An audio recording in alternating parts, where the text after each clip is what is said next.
Nesse contexto está acontecendo a lei do Sotá. É uma das cenas mais dramáticas dos evangelhos. Em João capítulo 8, os fariseus arrastavam uma mulher pega em adultério. A jogaram no meio do pátio do templo e exigiam que Yeshua aprovasse o seu apedrejamento. A tensão é máxima.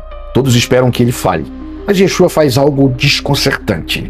Se inclina e começa a escrever com o dedo na terra. Sempre nos ensinaram que ele fez isso para ignorá-los, ganhar tempo, ou que simplesmente estava rabiscando enquanto pensava o que responder. Mas na cultura hebraica e na mente de um rabino do primeiro século, nada era feito por acaso. Esse simples gesto não era uma distração, era uma sentença judicial que deixou os acusadores congelados. Nesse contexto está acontecendo a lei do Sotá. Para entender o que realmente estava acontecendo, precisamos voltar à Torá. Em Números capítulo 5, é descrito o protocolo exato para uma mulher acusada de adultério, conhecida em hebraico como Sotá. A lei exigia que a mulher fosse levada ao templo diante do sacerdote. E o que o sacerdote precisava fazer para iniciar o julgamento? O texto diz que ele deveria se abaixar, pegar o pó no chão do tabernáculo e escrever as maldições da lei para depois misturá-los com água para ver o resultado. Quando Yeshua se abaixa e toca o pó no chão do templo diante de uma mulher acusada de adultério, ele não está distraído. Ele está dizendo com sua linguagem corporal: vocês atrasem como juízes, mas eu sou o sumo sacerdote e eu conduzirei esse julgamento. Mas o golpe mais profundo de Yeshua não foi apenas a postura, foi o que ele estava escrevendo. Os fariseus, que ali eram especialistas na lei e nos profetas, conheciam as escrituras de cor. E havia um texto específico, uma profecia de Jeremias que falava exatamente desse momento. Jeremias capítulo 17, versículo 13, ó Eterno, esperança de Israel, todos os que te abandonam serão envergonhados, os que se afastam de ti serão escritos no pó, porque abandonaram o Senhor, fonte de águas vivas. É o que está escrito. Mas vamos conectar as peças.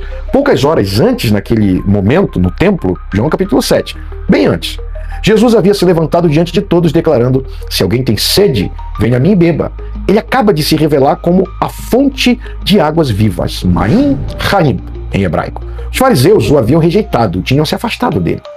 Então, quando Yeshua inclina e escreve no pó, ele estava cumprindo a profecia diante deles. Ele estava escrevendo os nomes dos acusadores na terra, mostrando que eles eram os que haviam abandonado a fonte de água viva.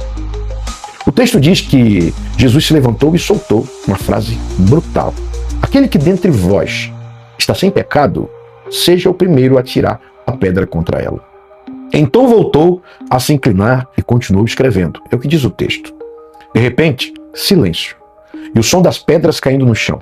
O evangelho detalha que eles saíram, começando pelos mais velhos até os últimos. Por que os mais velhos primeiro? Porque eram os mais sábios, foram os primeiros a ler o chão e reconhecer Jeremias 17. Entenderam imediatamente que o julgamento havia sido revertido. Vieram condenar uma mulher por quebrar a lei, mas encontraram o autor da lei expondo os seus próprios corações. O que se escreve na terra e o que se escreve na pedra tem uma grande diferença. Existe aqui uma dualidade poética imensa.